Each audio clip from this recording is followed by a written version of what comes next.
Hey everyone, this is the Geeky Panda here on the Geeky Panda blog, providing guys with another video commentary. This time I'm talking about an all-important subject of gaming and relationships. This time I'm joined with my girlfriend right here. Hello. Yep. Now, we're going to be talking... Now, it's very interesting that the subject of relationship and gaming comes into play because sometimes, a lot of people complain, both girls and guys, that their girlfriend or their boyfriend has been playing too much video games and not spending time with them. Mm-hmm. In hindsight, it can also be they're just, they spend too much time in their relationship than what they want to do in their own time, So we always have to find that good balance. Hey babe, Mm-hmm. tell us an experience you had when gaming in your past relationship. You were telling me about your ex played a lot of video games. I had an ex that would choose video games over sex, which I kind of thought was silly, seeing as, sex is awesome. But I don't have that issue now with this one, Oh! so we're pretty good over here. One for the history books. Mm-hmm. But yes, you always have to find time. If you are a huge gamer, but you are in a relationship, you have to make sure certain needs are met, especially if you're in a relationship, obviously your boyfriend or girlfriend. These needs, of course, could be as simple as hanging out with them to something more on a personal level like sex. Mm-hmm. If you keep your girl or your guy happy, you're going to be happy, which means you get to play your video games. So what are some good ways to kind of remind gamers out there, like, hey, your significant other is here?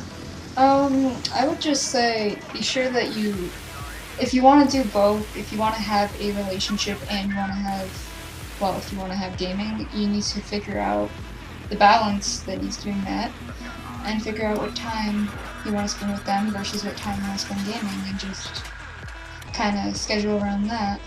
Like, it's basically set up like time slots, like, for instance, 2 to 5 p.m. we'll hang out, we'll go out somewhere, grab a bite to eat, and 5 to 6 to 7, 5 to 6 or 7, we could be gaming. And even then, it's always good to, a couple who games together stays together, am I right? Yeah.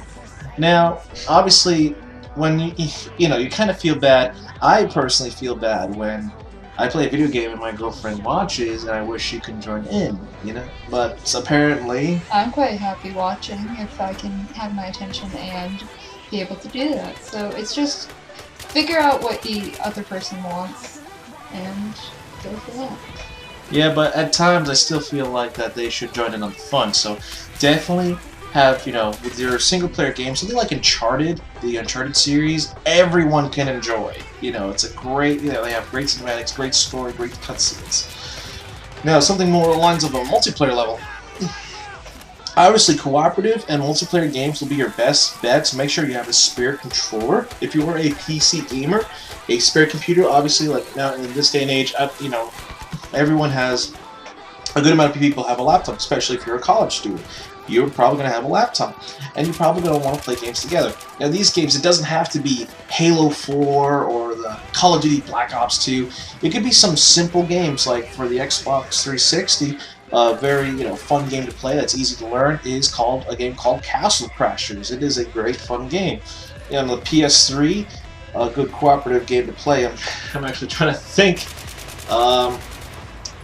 You played PS3 content before, or? No, not really. I'm sorry, I'm showing a derp, guys, but there's some good cooperative games on the PS. I'm trying to think of like exclusive titles, but yeah, but they're out there. They exist. We promise. Yeah, but again, you don't have to instantly bring your significant other in the fray of the online world of Call of Duty or Halo. You can start something small, something easy. Again, like you're not only are you gaming, but you're gaming with your girlfriend or boyfriend, which is basically two birds, one stone effect. Opinion? Awesome. And if you're willing to do all that, then you're probably going to have a very successful relationship. Yeah, don't be the guy or don't be the girl that plays brings their girlfriend or boyfriend over and just plays video games and just lets them lounge around or whatever all the time. And of course, their needs have to be met. I'm not saying what kind of needs they are or could be, but make sure they're happy and you're happy. Midnight releases for major video games. Opinion. if you want to go for it, go for it. And if your significant other doesn't, don't feel bad. Like, I told my girlfriend that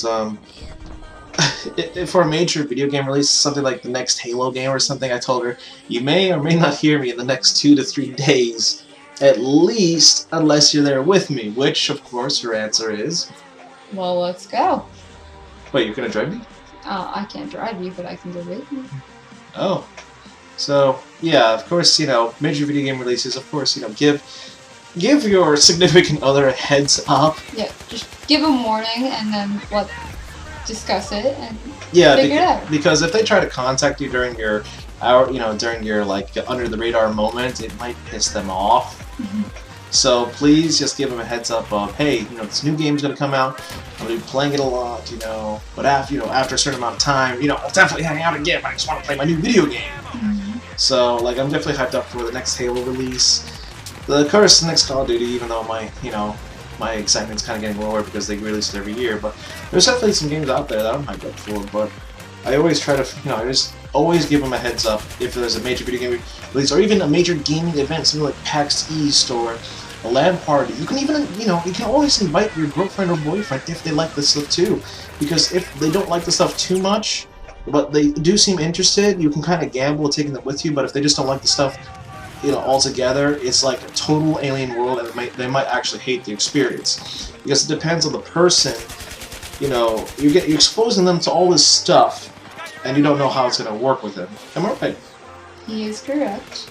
So, like, if I say to my girlfriend, "Hey, we're going to PAX East," you know, and she will say, Okay. in other situations, they'll be like, "What's PAX East?" or stuff. So, just give them a heads up. You know, whenever you're gaming, you know, especially if you got your boyfriend or girlfriend with you, make sure that you spend some time with them. You know, like, you can game on your own time, or they can watch you play, or join in on the fun, or join in on the fray of, you know, going to the LAN party, gaming event, midnight release, convention, etc. Just make sure you balance things out in the relationship, because if you leave them hanging, it'll bite you in the ass.